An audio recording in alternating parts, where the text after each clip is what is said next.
এখানে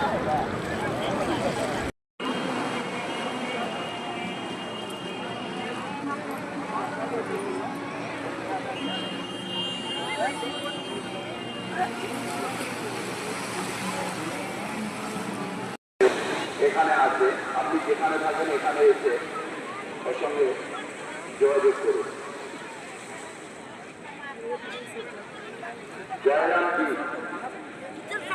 গঙ্গাসাগর মেলায় আগত সকল পুণ্যার্থীদের কচুবেড়িয়া যাওয়ার জন্য আপনারা শুধুমাত্র A1 বাস স্ট্যান্ড থেকেই বাস পাবেন, অন্য কোনো বাস স্ট্যান্ড থেকে বাস পাবেন না। কচুবেড়িয়া যাওয়ার জন্য শুধুমাত্র A1 বাস স্ট্যান্ড থেকেই আপনারা